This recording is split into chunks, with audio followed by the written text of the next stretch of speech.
Welcome to Sridevi சமையல். இன்றைக்கி வந்துங்க வீட்டிலே வந்து ஹெர்பல் ஹேர் ஆயில் தான் தயாரிக்க போகிறேன். இந்த ஹேர் ஆயில் தேய்ச்சாங்க முடியெல்லாம் நல்லா வளருங்க. நம்ம வீட்டில் இருக்கிற பொருளையே வச்சுங்க இந்த ஆயில் தயார் பண்ணலாம். சின்ன பசங்கள்லேருந்து பெரியவங்க வரைக்கும் இந்த ஆயில் வந்து தேய்க்கலாம், ரொம்ப நல்லாயிருக்கும். வாங்க இது எப்படி செய்யலான்னு பார்க்கலாம். ஹேர் ஆயில் காய்ச்சலுக்கு தேவையான பொருளை எடுத்து வச்சுக்கிறேங்க. மருதாணி ஒரு கைப்பிடி எடுத்துக்கிறேன். கரிசலாங்கண்ணி ஒரு கைப்பிடிங்க. முருங்கைத்தலை வந்து ஒரு கைப்பிடி. செம்பருத்தி தலை வந்து ஒரு கைப்பிடிங்க. 3 செம்பருத்தி இலைங்க, சிகப்பு ஒத்த செம்பருத்தி. கருவேப்பிலை வந்து ஒரு கைப்பிடி அளவு. வெந்தயம் 2 டீஸ்பூனுங்க. Rosemary 2 teaspoon. இது வந்து நம்ம ஃப்ளிப்கார்ட்டில் அமேசான்லாம் கிடைக்குங்க ரோஸ்மெரி. அது கம்பல்சரி போடுங்க, அது நல்லாயிருக்கும். கருஞ்சீரகம் அது 2 டீஸ்பூனுங்க. நெல்லிக்காய்ங்க, நான் வந்து நாட்டு நெல்லிக்காய் எடுத்துக்கிறேன். சப்போஸ் உங்களுக்கு கிடைக்கல அப்படின்னா நீங்கள் ஹைப்ரிட் நெல்லிக்காய் எடுத்துக்கலாம். அது ஒரு 3 எடுத்துக்கிறேன். 10 சின்ன வெங்காயங்க, அதை தட்டி வச்சுக்கிறேங்க. சோத்துக்கற்றாழை ஒரு 2 இன்ச் அளவுக்கு, இந்த அளவுக்கு சோத்துக்கற்றாழை எடுத்துக்கலாங்க. அதை குட்டியாக கட் பண்ணி வச்சுருக்கேன். நெல்லிக்காய் வந்து இடித்து எடுத்துக்கலாங்க. இது எல்லாமே மிக்சியில் வந்து ஒரு ஓட்டு எடுத்துக்கலாங்க. இப்படியே போடுறதுக்கு மிக்சியை கொஞ்சம் அரைச்சிட்டோம்னா கொஞ்சம் பொடி ஆகிடும். எண்ணெயில் போட்டு காய்ச்சறப்போ ரொம்ப நல்லாயிருக்கும். இந்த பொருள் எல்லாமே 1/2 லிட்டர்லேருந்து 3/4 லிட்டர் தேங்காய் எண்ணெய்க்கு தேவையான பொருளுங்க. பாருங்கள், தலையெல்லாம் போட்டு மிக்சியில் வந்து 1 கிலோ அரைச்சிட்டேன். இந்த அளவுக்கு அரைச்சிக்குங்க. கற்றாழை வந்து கொஞ்சம் இடித்து வச்சுக்கணுங்க. இப்போ வந்து எண்ணெய் ஊற்றிக்கலாங்க. ஒரு 3/4 லிட்டர் எண்ணெய் ஊற்றுறேன்.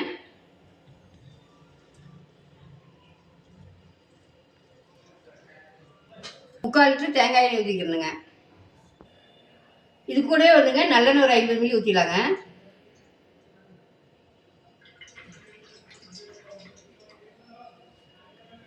எண்ணெய் வந்து காஞ்சிடுச்சுங்க பாதி அளவுக்கு. இப்போ நம்ம வந்து அரைச்சி வச்ச தலையெல்லாம் போட்டுடலாம். ஓரளவு சூடானதுக்கப்புறம் வந்துங்க நம்ம அடுப்பு வந்து ரொம்ப கம்மி பண்ணி வச்சுருவோங்க.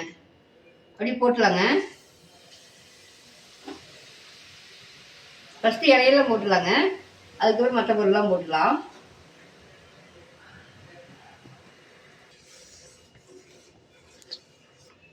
தலையெல்லாம் போட்டுங்க ஒரு 2 நிமிஷம் கொதிக்கிட்டுங்க. அதுக்கப்புறம் வந்துங்க மற்ற பொருள்லாம் போட்டுக்கலாம்.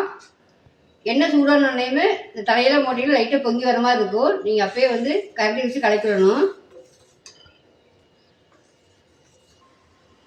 அடுத்து வந்து தட்டி வச்ச வெங்காயத்தை போட்டுக்கலாங்க. அடுத்து நெல்லிக்காய் போட்டுக்கலாங்க.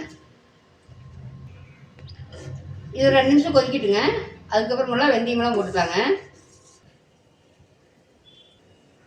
இப்போ சின்ன வெங்காயம் நெல்லிக்காயெல்லாம் போட்டு 2 நிமிஷம் ஆச்சுங்க. அதுக்கப்புறம் வந்து கருஞ்சீரகம் போட்டுக்கலாம். கருஞ்சீரகம் ரொம்ப நல்லதுங்க முடிக்கு.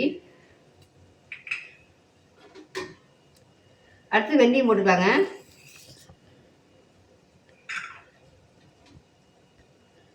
அடுத்து ரோஸ்மேரி போட்டுக்கலாம். அடுத்து வந்து கற்றாழை போட்டுக்கலாங்க. நான் கற்றாழை வந்து இடிச்சு வச்சுருக்கிறேன், அதை போட்டுக்கலாம். அடுத்து செம்பருத்தி பூ போட்டுக்கலாங்க. அடுத்து வந்து பன்னீர் ரோஸுங்க, அது போட்டுக்கலாம். அடுத்து வந்து கிராம்பு போட்டுக்கலாங்க. ஒரு 10 கிராம் இருக்குது, அது போட்டுக்கலாம். இதெல்லாம் நல்லா கலக்கி விடலாங்க. அடுப்பு வந்து ஸ்லோவிலே வச்சுங்க, நல்லா கலக்கி விடுங்க. பாருங்கள், 10 நிமிஷம் ஆச்சு. ஒரு பாதி அளவுக்கு வந்து நல்லா கொதிச்சிருச்சுங்க. இன்னொரு 10 நிமிஷம் இருக்கட்டுங்க, அதுக்கப்புறம் பார்க்கலாம். பாருங்கள், மறுபடியும் ஒரு 10 நிமிஷம் வந்து காய்ச்சுங்க.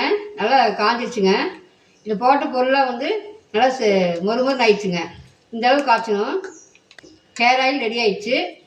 நீ அடுப்பு ஆஃப் பண்ணிடலாம். இந்த எண்ணெய் வந்து நல்லா ஆறணுங்க. ஒரு 2-3 மணி நேரம் வந்து அப்படியே வச்சிடலாம். அதுக்கப்புறம் வந்து வடிச்சு எடுத்துக்கலாங்க.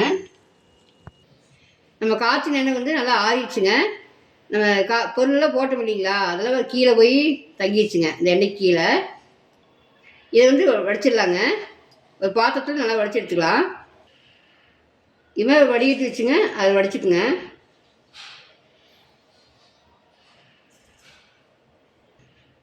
இந்த எண்ணெய் வந்து நல்லா மணமாக இருக்குதுங்க. இது கரண்டிலேயே ஊற்றி ஊற்றி வடிச்சிங்கன்னா நல்லா வடிச்சிடுங்க. பாருங்கள் இந்தளவுக்கு வடிஞ்சிச்சு. பாருங்கள் எண்ணெயெல்லாம் வடிச்சு எடுத்துட்டுங்க. பாருங்கள் நல்லா கலராக இருக்குது. பாருங்கள் நல்லா திக்னஸாக இருக்குது. இதை வந்துங்க டெய்லி யூஸ் பண்ணுறீங்களங்க பாட்டிலில் அது ஊற்றி வச்சுக்கலாம். பாருங்கள் வீட்டிலே தயார் பண்ணுற ஹேர் ஆயில் ரெடி ஆகிடுச்சு. இது ரொம்ப ஈஸியாக பண்ணிடலாங்க. இதுக்கு தேவையான பொருளாக வந்து நம்ம நாட்டு மருந்து கடையிலே கிடைக்கும். அது கூட நீங்கள் வாங்கிக்கலாம். இது மாதிரி வாங்கி போட்டு நீங்களும் இதே மாதிரி செஞ்சு பாருங்கள். ரொம்ப நல்லாயிருக்கும். முடியெல்லாம் அதிகமாக உதிராது, ஒயிட் ஹேர்லாம் அதிகமாக வராதுங்க. நீங்களும் இது மாதிரி ட்ரை பண்ணி பாருங்கள். இது மாதிரி நீங்களும் இதே முறைப்படி செஞ்சு பாருங்கள். செஞ்சு பார்த்துட்டு எப்படி இருக்குன்னு சொல்லுங்கள்.